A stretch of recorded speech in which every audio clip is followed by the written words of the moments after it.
Welcome back and welcome to another book talk.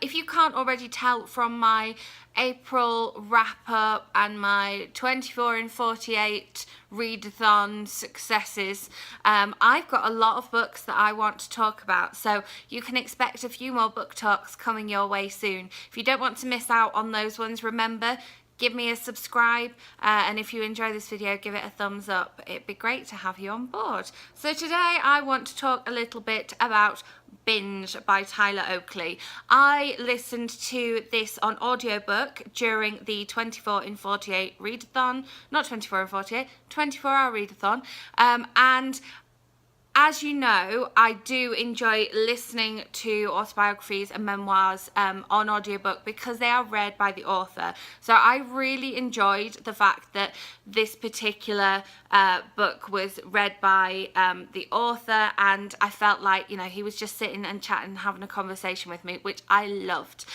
It also was one of those audiobooks where if you're missing out on pictures that are in the actual book, you get some sort of bonus content, you get some sort of interaction. So throughout the audiobook, he asks you questions and says, oh, tweet me if you think this, or tweet me if you think that, which I really loved, and I think just reflects the nature of him as a person as well.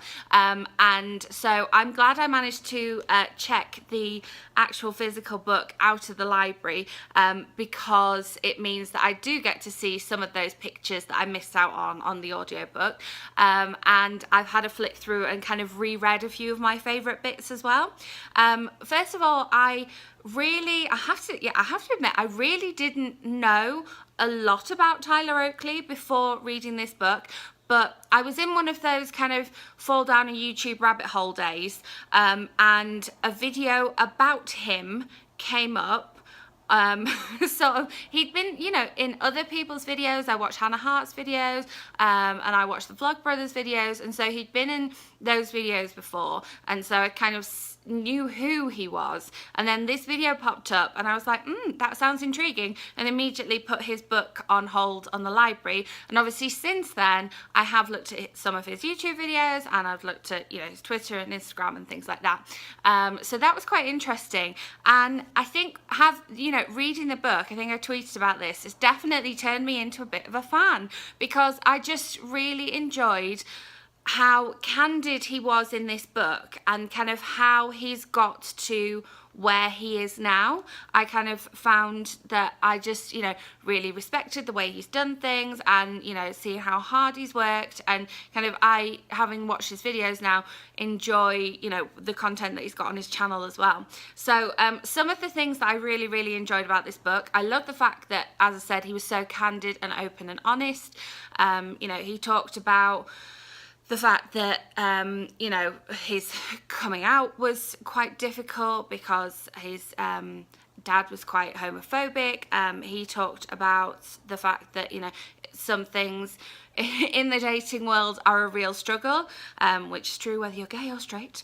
And then he talked about sort of struggles with eating and weight loss and things like that as well, which I think for a male author of this kind of book, it's quite unusual for them to be so candid. I mean, I don't want to generalize, but having read quite a lot of memoirs and autobiographies, I think that males tend to hold things back a little more than females do. So it was really interesting to hear some honest truths. Yeah, I really enjoyed this. One of the parts that I really loved was his rating of the Disney princes, because his favourite Disney prince is the same as mine. He also mentions kind of going out with people and then finding out that they're into something that you kind of didn't expect them to be into, which I could really relate to. And he also talks about liking Scrabble as well.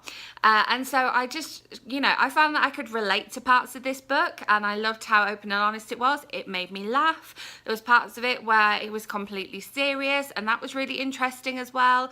And yeah, so the book itself obviously has some pictures in. as well. But as I mentioned, the audiobook has extra bits in because you're missing out on those pictures. So I think that either way of reading this book would be a great way to read it. I really recommend reading it.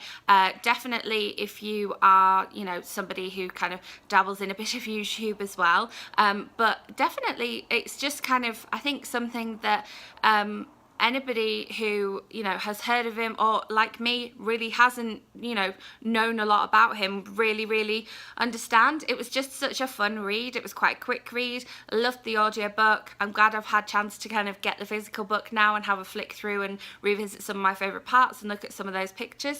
So yeah, really recommend this one. I really enjoyed reading it, and I would possibly re-listen to it as well. So yeah, that's Binge. Recommend it. Okay, I will have another video for you soon. It will probably be another book talk because I've got so many books to talk about. Please remember to give this video a thumbs up if you enjoy, and if you have read this, then leave me a comment below and let me know what you thought of it as well. Okay, I'll see you then. Bye.